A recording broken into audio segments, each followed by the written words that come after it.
This episode of The Republic is brought to you by Netflix. For a free 30-day trial, head on over to netflix.com/GameBreakerTV.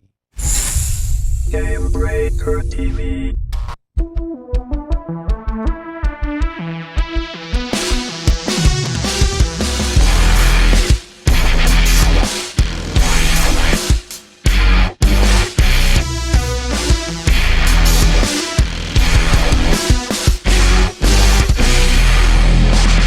What's up, everybody, and welcome to The Republic episode 118 for December 28th. I think it is, right? 8th? Yes, it's 8th for 2012. Today, we're going to talk about the expansion for SWTOR, pretty much the entire show. What else could we possibly talk about? Joining me, as always, from SWTOR.com, it's Mr. Larry Everett. How are you, sir? Doing pretty good. Holidays were great. I'm stuffed. Eat, just like a turkey. It's all you do. Eat. That's all I did as well. Glad you had a good holiday. That's all you do. Drink and eat. Mr. Justin Lowe from DarthHater.com. How was your holiday, sir? Very good. It was filled with a lot of Rudies. Three times. I don't want to hear about your Rudies. I don't want to hear about it. We also went to Taco Deli and a bunch of other places. I showed my brother and my parents around this glorious city of Austin. It's awesome. So many inside little things there. That is one of the best taco places ever. It's so good. Absolutely. I hate you. All right. Let's cut right to the chase. First, expansion has been announced. Rise of the Cartel coin. No, I mean Hutt Cartel. Sorry. Rise of the Hutt Cartel. So what do you guys think? I mean, anybody I don't know. I didn't see this announcement coming before the end of the year. I was kind of surprised that we got it when we did. Do we see it? Well, they said that they weren't going to launch Makeb until next year. They did say that. However, I kind of expected something around the holidays, just not because of the holidays themselves, but because it was the 1-year anniversary of the game. I was really hoping that they would do something besides, the stuff that we talked about last week. But I had actually up until the announcement that they were going free to play and that sort of thing, I kind of had expected some sort of, let's call it, expansion this year, even from the beginning, just because of some of the things that they had said. They were talking about story content. I know Daniel Erickson as well as Stephen Reed before they left had mentioned that new story content was being worked on, and I really kind of expected that new story content would be from expansion or something similar to that. Well, I am glad they did announce it, because I thought we were just going to have to sit here and make fun of the Christmas mount for the next 60 minutes, but maybe we'll get to that later. Justin, what did you think? Were you surprised getting this announcement before the new year?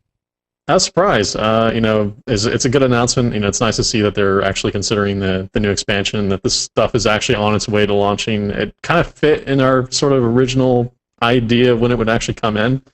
So it didn't really surprise anybody as far as when it was, going to come out. More so on just the announcement of it. A lot of people thought that it may just end up going and sliding into next summer. However, it didn't, which is great. So hopefully sometime we'll see it. And the only thing I think out of this entire announcement was no real mention of any flashpoints or any endgame content that would come along with it. So I think that's the next thing that people would expect to come along with it, because you're getting 5 extra levels. So unless they said they're going to go back and scale some of the old content, if they do, then that's great. But you would expect there would be at least one flashpoint, maybe even one raid or operation along with it. Yeah, let's dig into it. Like you said, 5 new levels, not a bad start. That's kind of what we've been used to with all expansions across the MMO space, giving you 5 new levels. I mean, it's a completely arbitrary number. I mean, we have no idea what that really means as far as leveling takes to signify how long it'll take to get through those 5 levels. So it's taking place. Now, here's where it starts getting, obviously controversial, because like everything else that SWTOR does in BioWare, it has to be controversial, right? It takes place on Makeb, Mike B, the planet Makeb that we've been talking about forever. We've been hearing about this planet for months, and immediately, I think for a lot of players, I'm going to remove myself, but I think a lot of players, a little bit of an alarm bell went off right here, because I think a lot of people all assumed that we've been hearing about Makeb as a planet for so long now that we all assumed that this was going to be a free content patch or somehow coming down the pipe. I don't think anybody really expected that that was going to be included into something that we were going to pay for. I don't know. Did you guys just expect it now that like we're into the free to play mode that everything is completely going to be changed, or? Yeah.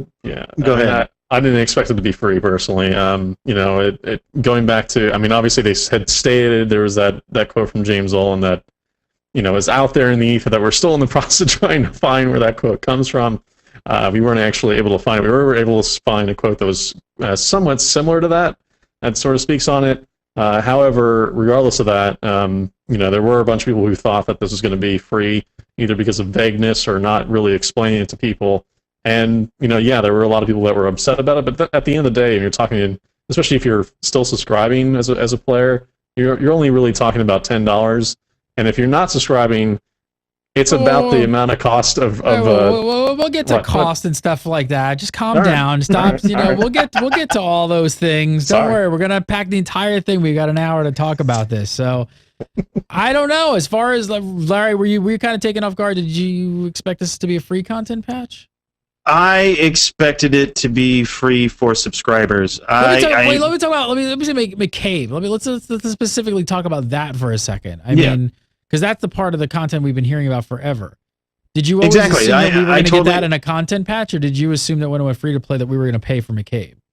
I totally expected that subscribers would get it for free. That it was just another content patch, similar to we've got new raids for free, we got new flashpoints, we got new war zones, all for free. I considered that the same. Now, I did expect, mind you, that free-to-play players or preferred status players would have to pay to access the content. Now, that I really expected, but I didn't expect subscribers to have to pay for it as well, just because.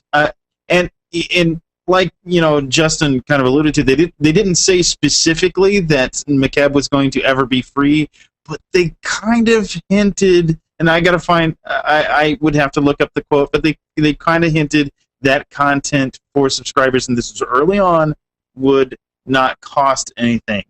Like, new content updates wouldn't cost anything. And as we'll get into later, I'm sure, this is, in my opinion, just a content update. Because, yeah, we're going to get into that when we start unpacking all the little bits and pieces of it. But like I said, this is I feel like this is almost as if, you know, could you imagine, just hear me out for a second. I know Justin's like, no, I don't want to hear it. But could you kind of imagine Blizzard talking about, like, you know, Pandaria before they announced Mr. Pandaria? And just talking about it in a sense of, hey, this is coming, and then all of a sudden be like, hey, but by the way, it's an expansion, you're buying it. It's a little odd. It's a little odd that we've been talking about this new planet for months. Yeah. Oh, the way I look at it is a new raid. Let's say Terror from Beyond. Let's use Tor as its own example.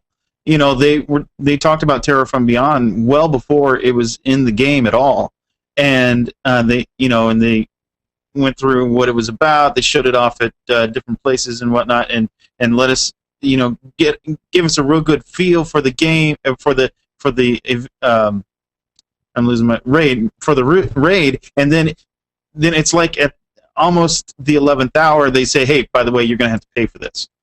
Yeah, and like Larry mentioned, up until this point they had never said that this was an expansion. There was, in fact, some like almost a reticence, or also kind of almost an aggressive nature, especially with a lot of their marketing campaign, and then a bunch of people who then rallied around it as a community level every time that I called it an expansion. Like early on, we used to get a bunch of people that would, all I was talking about was expansion content, not necessarily that it's an expansion. Now it's an expansion. Now you're gonna have to pay for it. So for a very long time they were just talking about it as an update, never in the sort of frame of mind that this was going to be something that it was going to be an expansion of, or enough content that would have to be paid for as an extra cost. So in that way, it's really kind of weird. And the other thing is, I almost wish they didn't call this an expansion to some degree, because when we get into price and what was in it, it's not. We're gonna get to price soon, but it's $20 for free players. So it's not a $60 or $50 or $60 expansion pack like we're used to. So it's not. It's less than the what is it, the holiday Life Day pack that we talked about last week. It's less than that. It's less than that for free play. So the term expansion immediately makes you think like full blown expansion, big box, and like, you know, maybe a collector's edition and all that kind of jazz, and spend $60. It's not that. I almost wish they didn't call it an expansion. I actually don't know why they're calling it expansion. Like pack. Something like, because all the besides the 5 levels that we weren't we weren't completely sure of, we had kept referring to all of this content that we've been talking about for months with Makeb and all that as a content patch, not as an expansion. Right. So I don't it's know. Also in this weird time frame, because if they're going to talk about their expansion, they're going to have to, you expect an expansion to be like something like $40-$50, and even when they're talking about it as far as pricing structure, it then also shows how much they even value their own content. Because if they told you that you had to buy like $40 for this content, and then you found out how little it was, then you'd be really PO'd. So it's kind of weird also in that way, because at the end of the day, you can just see from even EA standpoint how little they value this expansion, and how little amount of content there likely is to be in Makeb. That's a really good point. I gotta say, all right, let's talk about price for a second, Larry. I mean, $20 for free players. So if you're a free to play player, it's going to cost you $20. What's your opinion on the price? If it is what it is, I mean, I really don't have any issue with that. I would like to see maybe like a big content patch. And I don't know. I think that's okay. If you consider free to play players are, they're not paying a subscription, so they're not paying into the game or investing into the game currently. They're just, it's a one-time shot. That's okay. But most of the time, I would think, because of the way the free-to-play structure is set up, it's really leading you into a subscription anyway. So I don't know very many free-to-play players, really. So most what I see, the people that I see actually spending the $20 on this are people who have not played the game before and are getting into it at this when this thing comes out. And if you take a whole look at that, the game's what, $15 now to buy the whole game, get the first month's subscription. That's $15 plus the $20 on top of that. You're still less than buying, let's say, for instance, Rift that just has the Storm Legion. You're still their cheapest price on Storm Legion is $39.99, and that's for current players. So you're still under them significantly. Yeah, it's amazing. I just have that ready. Just knew what you were going to talk about. Wow. Yeah. Go ahead, Justin. No, I was gonna say that as far as free to play stuff is concerned and how that sort of tallies into it, it almost seems like the cartel market is even more expensive than this content update. If you're a free to play and you actually had to buy these unlocks, everything seems kind of like it's in line with how they've structured the free to play cartel market. I have certain disagreements on it. I think it's a little bit too costly in the large sense for a lot of this stuff. But regardless of that, it's all kind of in line with what they're charging on the cartel market already. So, and with the level increase, the level cap increase, I guess, is this making even more of a divide for endgame? Could it create even a larger divide between the player base, especially on the free to play side? I got to see how that plays out. That's an interesting. That'll be an interesting thing to see. I was just talking about that actually today with some people because they talk about how the gear isn't going to change all that. Like the end game gear isn't going to change, but who is this expansion then geared for? If it's not geared for in game people, is it? And how are they going to handle the gear with that? Because if I am in my, I've got campaign gear. That's my highest level on my character right now. And if I'm in full campaign gear, I'm just going to mow through all of this content. It's just going to be nothing. If it's geared for the level 50, just turned level 50 characters. It's going to be. I'm interested to see how that's going to turn out. Yeah, because they're not going to want people, especially free-to-play players, to want to grind up and pay. Like, they're not going to want to force people into that position where they're going to feel like they're forced to buy into like some of the daily areas and some of the initial daily stuff to actually get some gear scaled up enough to where they can actually go through the content. So they're going to have to scale it to the lowest common denominator. We've seen this before in other MMOs where they, you get your greens, your initial greens, and you swap that out of your stuff. But they say that that's not what you're going to do because the gear is going to last longer. They're also going to be scaling up the raid, the operations, and other stuff and flashpoints so that they remain relevant past this expansion. So if that's the case, then yeah, some of that initial content maybe they're going to have to figure out ways around making sure that stuff is balanced. And the only seemingly easy way to do that is to make sure that for the lowest common denominator, that they're able to do the content and then get geared up at least somewhat quickly so that they can continue on their path. But what is the lowest common denominator now? I mean, that's Chinese. When we're talking PvE stuff, that's Chinese gear because that's given away. Yeah, and they're giving that away for free. So I mean, you're gonna assume that everything in Makeb is going to be geared for Chinese gear, which will mean that we will completely just totally rake everything. Yeah. Yeah. Yeah, I mean, we'll see. We'll see what happens with it. And the other big question here is: do you guys think that do you think there's going to be a possible way to get to 55 without the expansion? Would they have leveling through other means, or are they gonna gate you and stop you at 50? I'd have to imagine. I don't think that they would. I would hope they don't stop people without the expansion at 50. I mean, I guess it's possible, but there's definitely ways to get around that. I mean, dailies what can level you up. I mean, one of the fastest ways I tell people to level up once they hit level 47 is finish their class quest and go to Ilum, because the XP that you get from Ilum is a lot better than going through Corellia.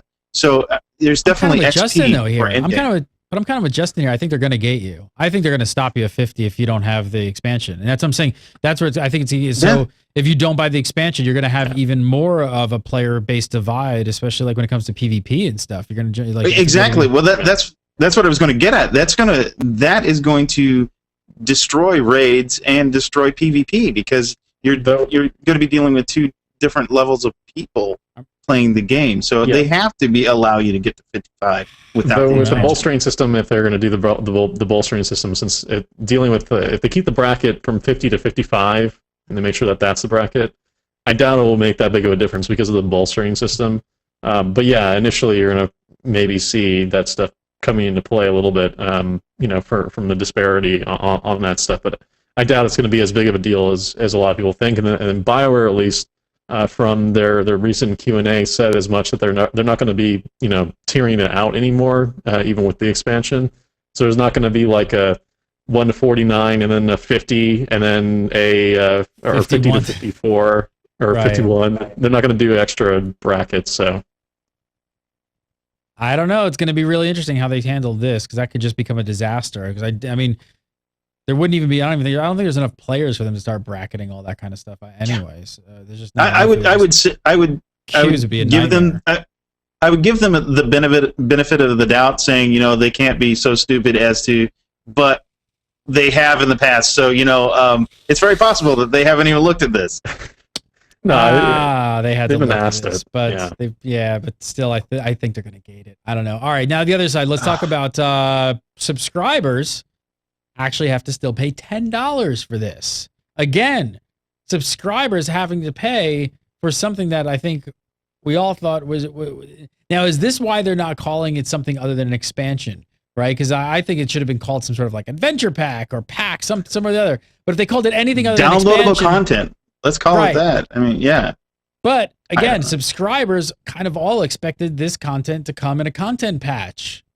Mm-hmm. So my first question is, should there even be a price for subscribers at all? I think we're in a day and age, as much as we want to think that subscribing to a game alone is going to be everything.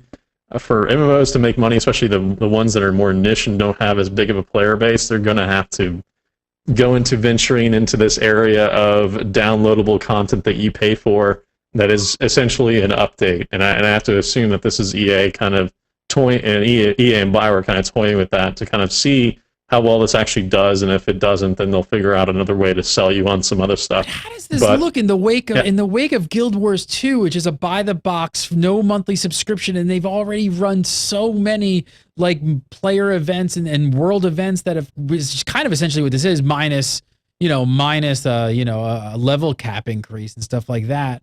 They've been giving that stuff away for free. Like, I don't know. What's the point of subscribing then? I don't think subscribers should have to pay anything. I think at least for a subscriber, they should be expecting something to come along with that subscription as far as content goes. Now I got to wonder, like, is every single little piece of content going to have a price tag attached to it? Well, that is going to be the interesting thing, is how is Makeb going to measure against what they've given us already?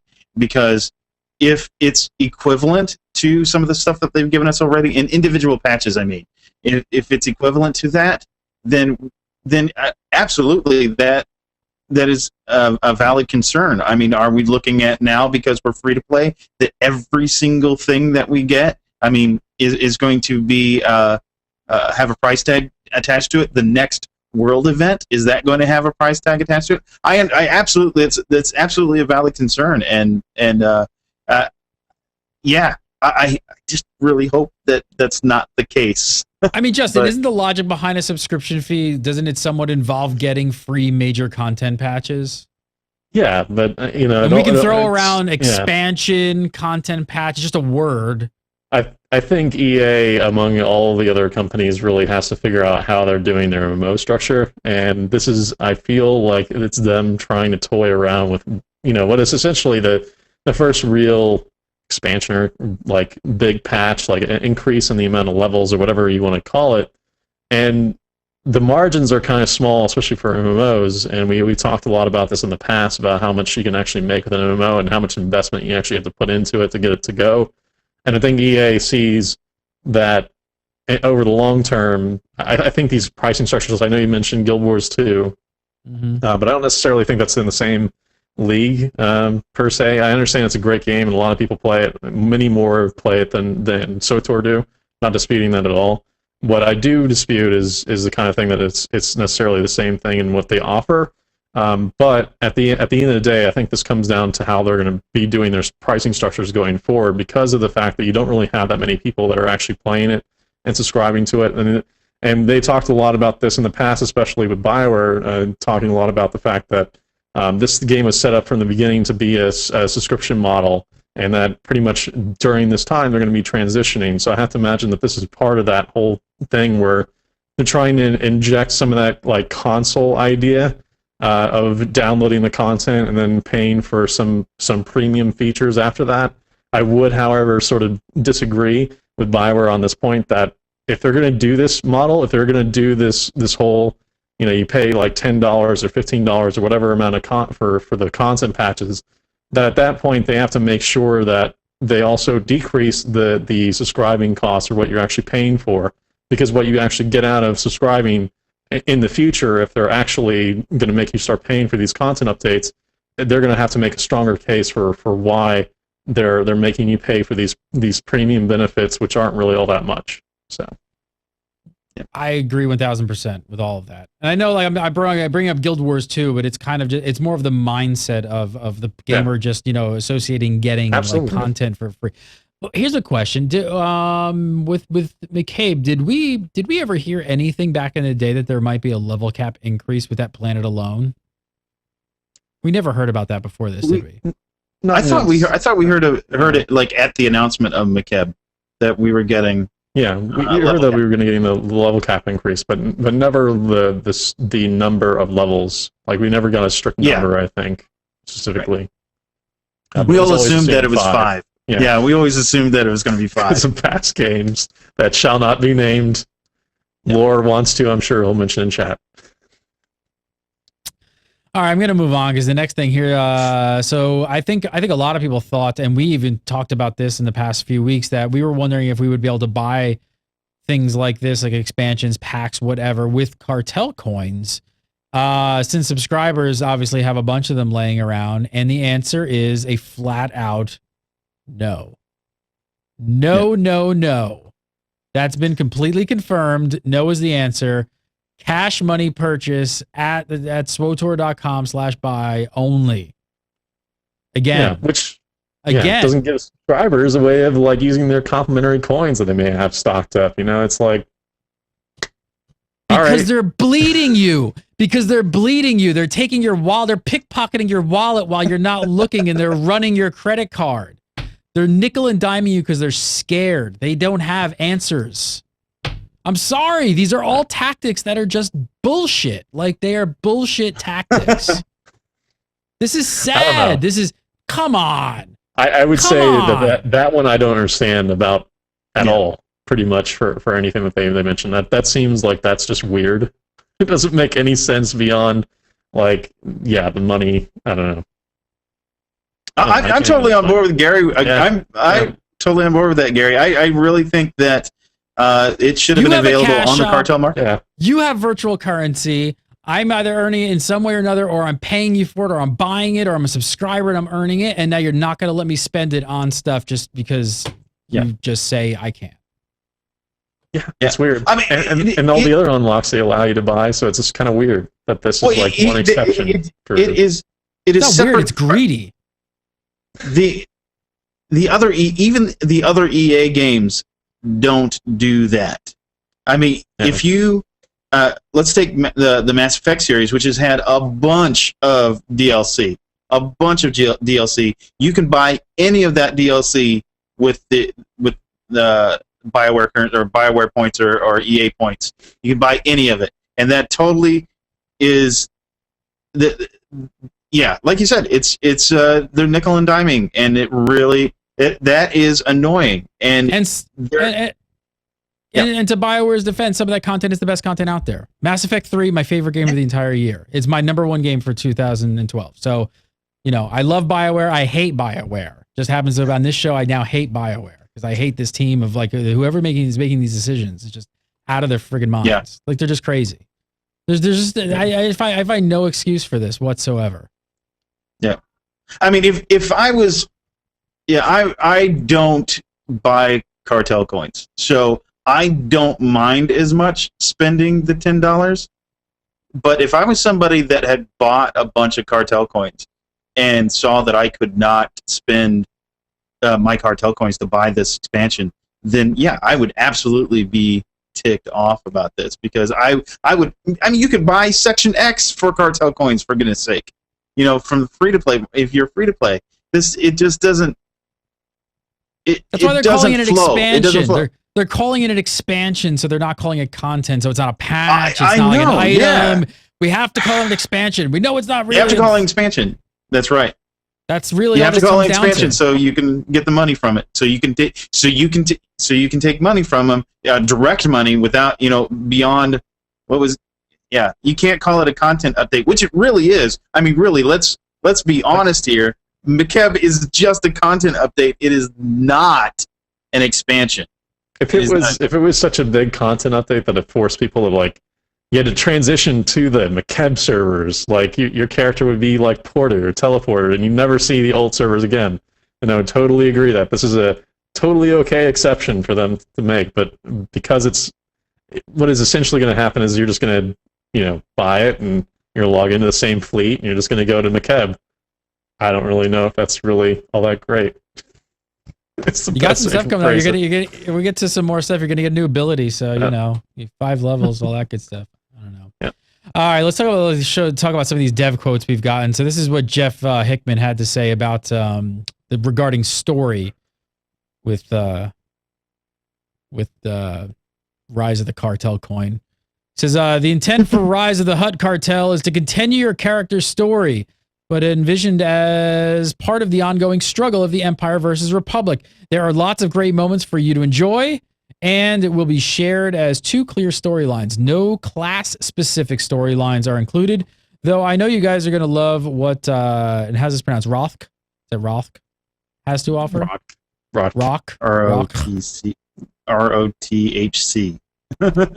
I think I think we all expected this. I don't think any of us, expected class specific storylines. It's just right now, it's just such a huge investment. So I think this is completely understandable and okay. Justin, what's so funny? Come on, let us in. Yeah. You're reading chat, aren't you? Yeah. Chat, what he said I'd love that speeder too, but he was wrong. Yeah, pretty much. Yeah. But yeah. Anybody upset with this, or probably pretty much working as intended? What we expected. What I expected for Makeb. Not again what I would have expected for an expansion. I was going to say so my next question is going to be expansion. Yeah. It's like, wow, you're releasing expansions every 2 weeks. Oh my god! Like, when's that talk going to start happening? Yeah. I mean that's what it kind of feels like. I mean, that was my next thing. Is like, there's this kind of, again, without having class specific storylines, which again I'm okay with at this $10, $20 like pack, whatever. Mm-hmm. It just doesn't. It really pushes more into the content patch category than expansion category. Yep. I don't know. 2 storyline arcs, hopefully 2 really damn good world story arcs. How long do you think this is going to take? If you have to guess on it, let's only put like our tinfoil hats on and speculate for a second. How long do you think it's going to take to burn through this content for real? I would guess it's going to be as long as, say, Belsavis or Voss or what else is up along that same lines? Hoth is similar. I think it's going to be that long, however long it takes you to do those. So, and there's 5 days of early access, so that means you have 5 characters that you can get through before it officially launches. I think it's going to take like a day to get through that. Seriously. Maybe 2 if you're very casual about it. Justin, what do you think? For a player like me, probably 2 days. 2 days? Yeah. I was kind of thinking the same thing. For all your characters or just one? Just one. Not all. No. What do we know? Talk about story for a second. Do we have any idea about the lore behind this expansion? Well, they said as much in the dev tracker. They alluded to this, neutral faction, the Hutts, and then they're up to nefarious things, and they're kind of secluded in the galaxy, and you got to figure out what they're up to. Pretty much is what the storyline is. Does the story intrigue you at all? I don't really care for the Hutts, and I know I'm gonna get a bunch of grief from a bunch of Star Wars nerds about that, but I don't care for the Hutts. So, a story involving them directly, What about you, Lara? Yeah, there's a couple of interesting things as far as the story is concerned. I mean, this is the first time as a whole that the Hutt Cartel has got involved in the war at all, which is interesting to think about. I mean, why are they, suddenly getting involved in this war? I mean, because there have been like minor factions, like on Quest. There's the 3 Hutt guys are they kind of got involved. They're trying to vie for each side. You also have Karaga that got involved a little bit because of the Dreadmasters, but as a whole, you really haven't run into the Hutts getting involved in this war. So that's going to be interesting to see why that's happening. And I hope it's a good story. And I like that. I like that the third party kind of playing the field here and that sort of thing. You know what I would love to see from this expansion is an operation. Some of the people actually talked a little bit about it, but it's like we got Hutts the second time for the second operation, then we got Sith this time for the Dreadmasters. Why don't we get like a combination, a Dreadmaster Hutt? It's a Sith Lord. There are Hutt Jedi. Yeah, there have been Hutt Jedi. Believe it or not. Yeah, no, there has. Yeah, we wrote a story about it early on in Darth Vader's lifetime. Yeah, it's awesome. Chat room's on fire tonight as well, so you guys got to come to the live show for this. All right, moving on. Let's talk a little bit about size. We speculated on it, especially because we're debating this whole content patch versus expansion business. Allison Berryman jumped on and had this to say. She said it's a planet of equal size to our larger planets, and it contains a variety of areas, sprawling mesas, underground caverns, garden estates, and more. It introduces faction-specific storylines, new heroic missions and bosses, repeatable mission series, and Woo, new datacrons. So I think we're all in agreement. One planet, similar size to maybe. All I heard was new datacrons. That's all happy? I needed to know. No, You're not happy no, about that? no new datacrons. No. Why? Because they're awful. Unless they're like legacy wide, screw the datacrons. I don't want to collect any more of them ever again. No datacrons. He doesn't like jump puzzles. That's what it boils down to. That's why he had to go like jump. No, I'm fine with jump puzzles as long as I don't have to do it, like, That's why he doesn't. No, that's why he doesn't like Rift or Guild Wars. We know why. That's it. It's jump puzzles. Yep. The exploration puzzles are terrible. I hate to keep beating a dead horse like this and just keep bringing up the question, but every time we come up with a new point, I mean, I have to say again, this sounds like fantastic size for a content patch. It doesn't sound like an expansion. Again, the thing we do have to keep in mind here, though, is that it's not. Well, that's the thing we have to keep in mind is the price, because like expansion is not $60, $50, $60. We're not paying for that, so it is kind of hard to. That's why they're pissing a lot of people off, because everyone's got like this teetering, barometer of like, it's called an expansion. I expect this, but it's only $20. It should be this. Yeah. It's just, I don't know. Am I being calling it an expansion? Yeah, that's the whole problem. Right, that's what I was saying. Like, I hate the fact that they called it that. It's the terminology. But am I being unfair here? Am I expecting too much from this content patch / expansion? For the price, I would say yes. I don't really have an issue calling it an expansion, because if you think about it, think about like EQ expansions and some of the ones that especially the ones that are coming out. Oh my god, those EQ expansions! They're $20 like just constantly. Yeah, and awesome. Exactly. That's the ones, if you keep in mind, those aren't very big either. So I don't really have an issue with the terminology expansion. However, like you mentioned, Gary, that where I run into an issue with this whole idea is that the subscribers aren't helping pay for it with their subscription, because you can't use the cartel coins for it.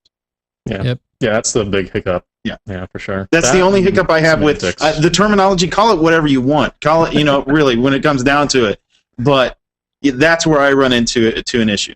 I agree. I think it's probably my biggest concern with the entire thing as well. The cartel coins not being able to purchase it, I think, is just a huge, like just. I won't even say blunder. It's not a blunder. It's just bad business. If they would have just called it Rise of Darth Jar Jar Binks, it would have been perfect. Right. Just perfect. Yeah. I mean, we can't compare this expansion to anything else on the market as far as like, King of the Hill, like World of Warcraft, or look at Stormlegion, right? Yeah. Stormlegion is jam packed. I mean, they increased like their world size by 3x compared to the original world. So we're not looking at an expansion like that. Right. I think that's why so many people are valued at that. Yeah. Yeah, totally. Sorry. But I don't know. I don't know. I mean, I know it's been a rough year for this game and this division, but I don't think it's fair for them to charge, especially charging subscribers for what sounds to me like a content patch with some levels. It's just, I don't know. Doesn't sit right.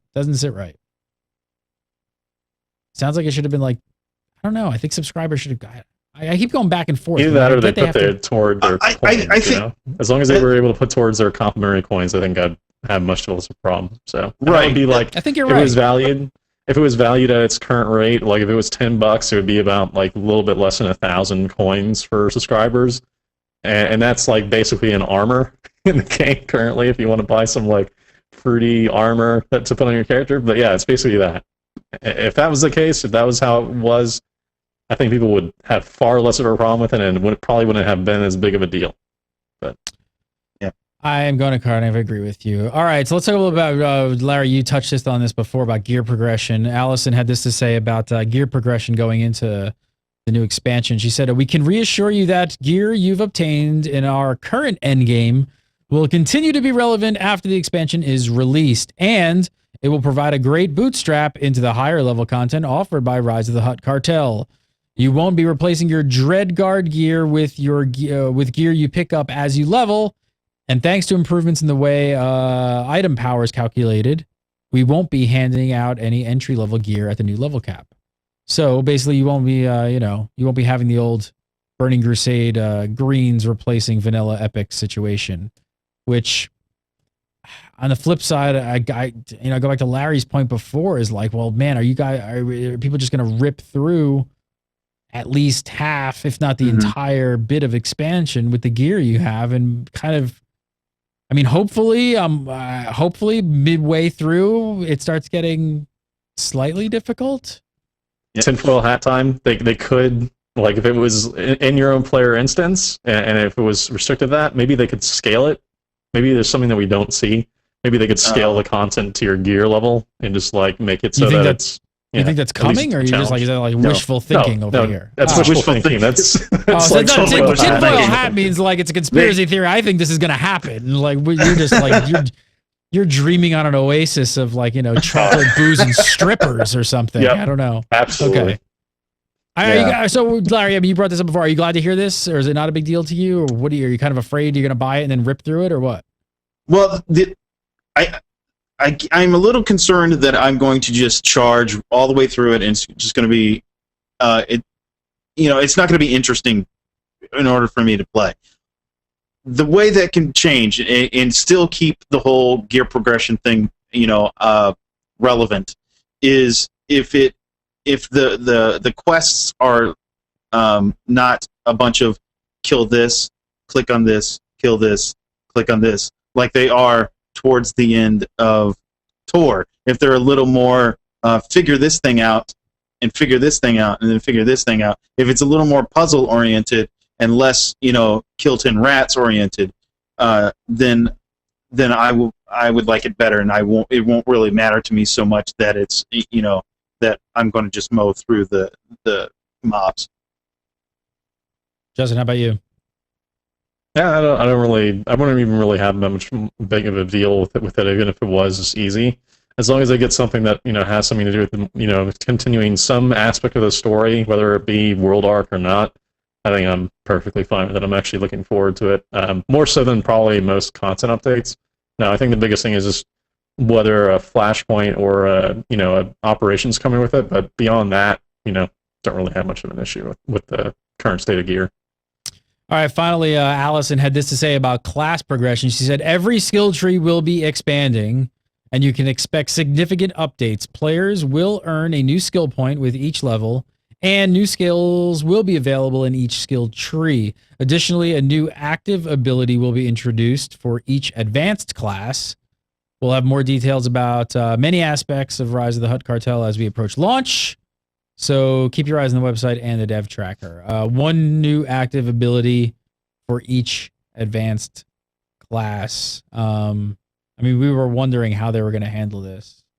Yeah, that's what the other quick parts are for. All passive abilities. Yep, that's what I was expecting. I'm glad that they have one new active ability. It's amazing. No, I was just honestly like pessimistic view. Yeah, I would have been like, hey, they're just going to add a bunch of new passive abilities and that would be it.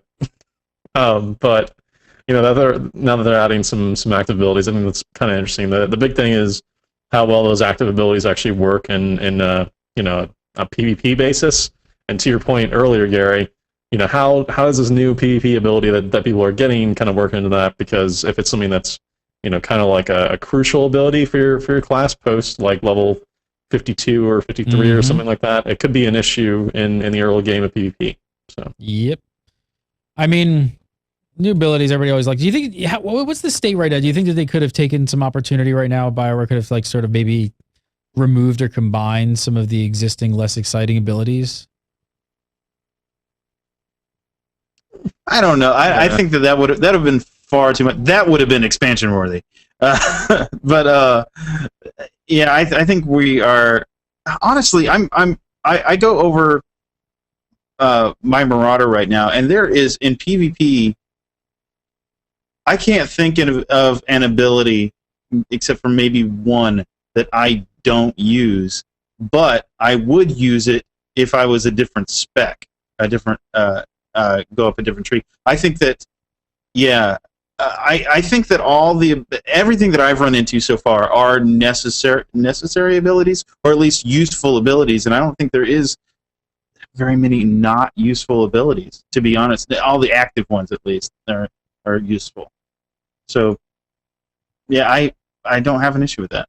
How about you, Justin? No, I mean, as far as concealment operatives go, I think it's more of like what we're missing. And one ability that I would say, like, I'd grab like a BioWare employee and shake them to get them to include for the operative concealment path is, give us a gap closer, please. Like, give us like a blink or something that would, teleport, or shadow step, I should say, is the actual skill in World of Warcraft. Something like that for operatives concealments would be awesome to have and would make my day a little bit less of a problem. HK has it, by the way. If you got HK yet, right? I don't know. Maybe you haven't got HK yet. I'm halfway through it. The HK has a gap closer, so and stealth gap closer. This is what Larry's entire UI looks like at this point. It's just like he just stares at buttons, just buttons on top of buttons on top of buttons. Yep. Totally. It's exactly what it is. All right, we're gonna move on in a second, but really quick, I want to tell you guys about a real expansion. This expansion from Rift, voted best expansion of 2012 by both Massively and Zam. Yes, it's a full-fledged, jam-packed expansion. Head on over to riftgame.com to check it out. Gaming Trend says, or Ten Hammer says, there's no shortage of bang for your buck. There is just a ton of content. And I tried to bring this up earlier, but I don't want to crash the system. But we just posted a video yesterday for Tuesday's Top Dimensions, even though it was Thursday. So go check it out. It's on Gamebreaker TV right now. It's by far the best 2 dimensions that I've ever stepped foot into. The second one is like a fun house. They made a bowling alley, a pool table, and a slide that just go watch it. Just go watch it. If you want to see Rift's player housing, go over to GameBreaker.tv and watch the latest episode of Tuesday's Top Dimensions. And if you haven't checked it out, go over to riftgame.com. Go read up on it. It's the best expansion of 2012, like I said, voted by Massively and Zam.com. It's definitely worth checking out. I think the core expansion is like $50. What is it? I always forget the price. $40 for the standard edition if you have Rift. And if you don't have Rift, it's $50. So brand new players, if you've never tried Rift before, $50 gets you the core game of Rift and all the goodies. And of course, they've got the Infinity Edition with some other little perks there, like a portal generator, which is really handy. Cyclone Mountains and little mini Regulus is always cute to run around. We love the mini pets. Go check it out. Go to riftgame.com today. So we asked the community what they thought of what their initial impressions of Rise of the Hutt Cartel was. Let's figure we just comment a little bit. So Mooftac Jones says, I just want more details and fewer grand statements from people I don't trust to speak factually. Boom. Is that the impression you think a lot of gamers are starting to get though? Do you think that they're starting to like really distrust the team of what they're, even the statements that they're releasing? I think that players are not idiots, honestly, and that they can smell, PR speak when it happens.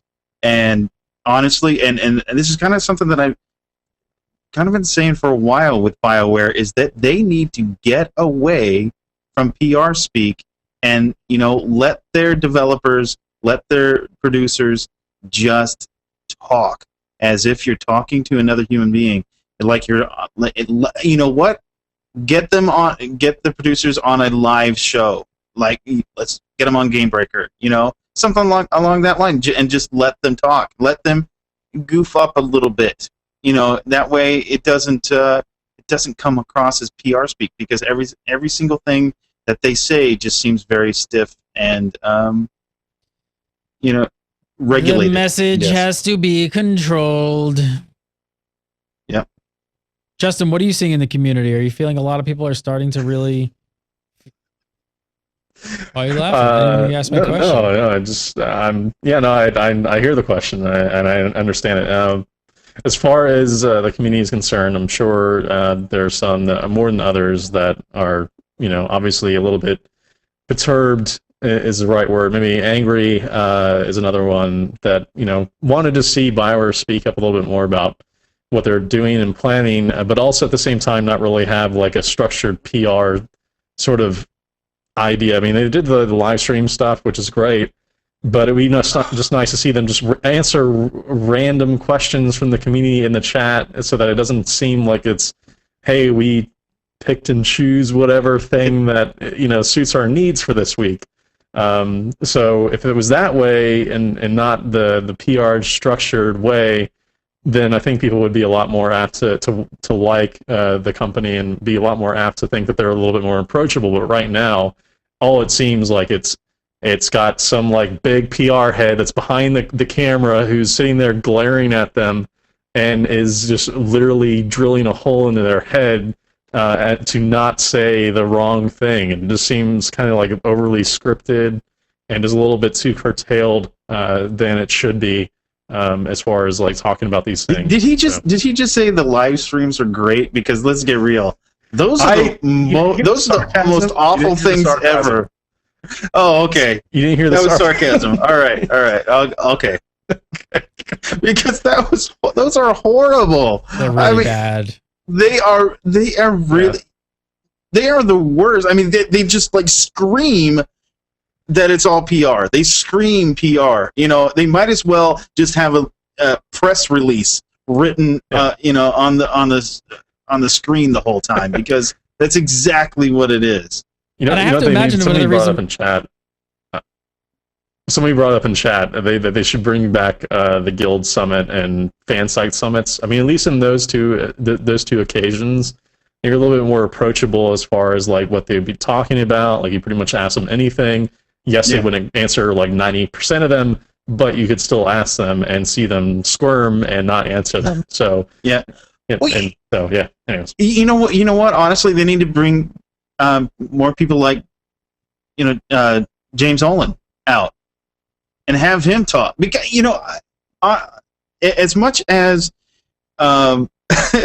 he caused a PR nightmare for the marketing guys over at BioWare. I loved talking to him. I thought it was great. Every single time I got to talk to James, he was always very honest and he was also very in love with the game that he was making.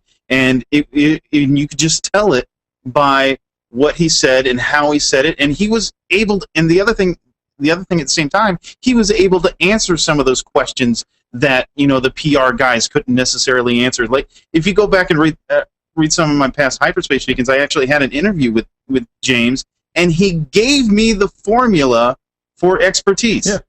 Yeah, which is James awesome. Olin and Blaine Christine are the two that you asked to get interviews from, because they like to let things slip. They're a little bit more open, but they're PR manager's nightmare. It's in the background, just sitting there and drilling them in the head and making sure that they're saying the right thing. So if I had to that's why you don't see them come out. And if I had to speculate, and it's complete speculation, absolutely, just I would say that a lot of them probably aren't doing more press, and they can't be free speaking. Here's my looking glass of looking into the BioWare. It's because I guarantee that a lot of the developers and the people in the trenches actually making the game don't agree with a lot of the things that they're doing right now.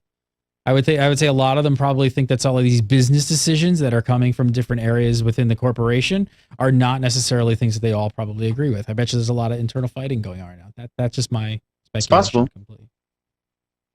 I don't see how I forget it. I'm beating a dead horse. All right, Michael Rawdon Fairbrass says, personally, I still kind of enjoy the game, but this expansion is a joke.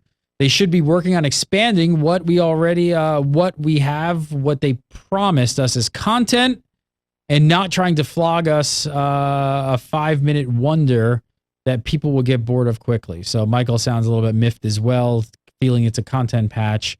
Last up, Darren Weish basically gave us a one-word answer, says underwhelmed. So I don't know, it's kind of the sentiment. I hate that this show has turned into like negative Nancy. It's like, but there are some weeks. I mean, we do. I mean, to be fair, we are quite optimistic about the game. I mean, it's just we want to see it succeed, and there are weeks where we're a little bit negative, and that's understandable, and we kind of have to show that some of that community outrage, at least because they have issues with it as well.